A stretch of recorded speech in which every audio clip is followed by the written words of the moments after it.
We've got yet another leadership election approaching for UKIP. Who are the top contenders, and are you one of them? Well, it just shows you how popular the leadership of UKIP is. Everybody wants to be UKIP leader. I don't know who the contenders are going to be yet. Last time I backed Lisa Duffy. I'll wait and see who the contenders are this time and whether I'm going to back anybody or just let them get on with it. Theresa May will be addressing the European Council tomorrow. What would you like to hear her say to her fellow Prime Ministers and Heads of State? Oh, I'd love to hear her say, we're going to leave now. We're going to repeal the European Communities Act 1972. We're going to offer you a tariff-free trade deal if you want it. If you don't, fair enough. You can have World Trade Organization rules and common external tariff, and you will pay far more to us than we will pay to you. So what would you like?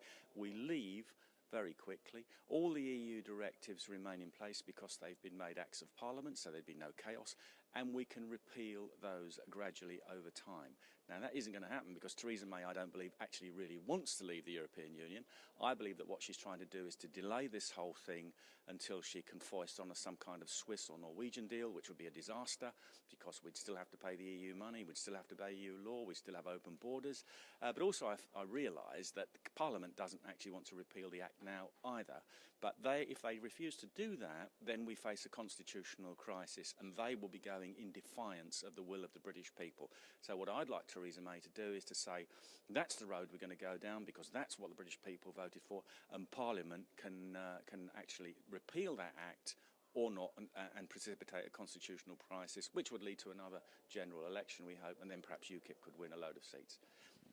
UKIP, it's all, at least partly, about British sovereignty and the sovereignty of Parliament.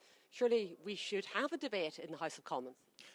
Well, don't forget all the Remoaners who are now whining about the fact that the government actually is going to trigger Article 50, which I don't believe in anyway, never mind, trigger Article 50 under the royal prerogative, never complained when all these other treaties were entered into under the royal prerogative. I can remember being shocked in 1992 when I read the Treaty on European Union and found out that large parts of it weren't going to be debated in Parliament because they were done under the royal prerogative, which treaties are. Treaties are just agreements between governments. They have no force in domestic law unless parts of them are incorporated into law. So a government can enter into a treaty. It's nothing to do with the British people or the law of the land unless they make it so. So they can trigger Article 50 on the same basis that they entered into some of these hateful treaties in the past anyway, because the Prime Minister under our system has the archaic right to do so on behalf of the monarch. What can be done that way can be undone that way.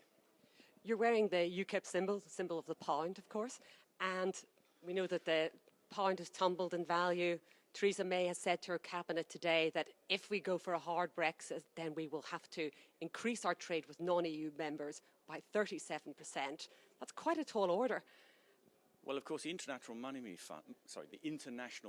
Fund was saying that the pound was overvalued a long time ago. So this adjustment was going to come anyway, and that obviously helps exports. When we get out of the European Union, we won't actually have to apply the tariffs to other countries that we currently apply, particularly on food crops, for example, and we will be able to enter into trade deals with those countries. And we've seen them, after the referendum result, actually queuing up to say that they'd like to do that with us. Australia, New Zealand, countries like that. So I've always believed and always maintained that when we leave the European Union, it actually will make us freer on the world scene in order to pursue these kind of trade deals with other countries that now we can't because our trade is decided by the European Union and has been since 1973, excuse me. I was at an event of the Australian Embassy talking about free trade agreement with the EU in future.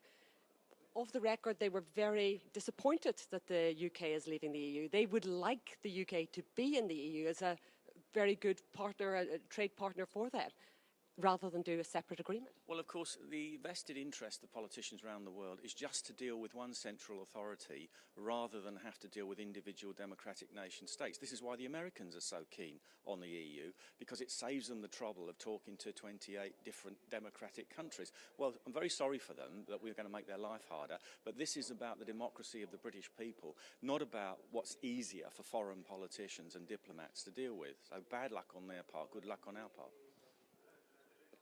Do you think if business starts kicking hard against complete free trade agreement outside the single market, there will be a kickback from the public against UKIP?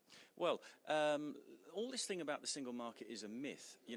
Access to the single market. Every country on earth has access to the single market, but under World Trade Organization rules. So it's about the common external tariff. And as I said to you at the beginning of the interview, we can offer that tariff-free deal with the EU if it wants it. If it doesn't, well, they'll pay us far more in tariffs than we will pay them. And I don't think that the German car makers or the French champagne makers are going to be in favour of that. And in fact, the common external tariff, if we paid it, would be about half as much as what we pay in a net contribution to the EU budget. So I think we'll actually be better off when we leave. And of course, there'll be some jerks along the way, but in the long term, it's in the interest of the British people to do so, and I believe they'll be better off. And they've made the decision to do it, so let's implement that decision.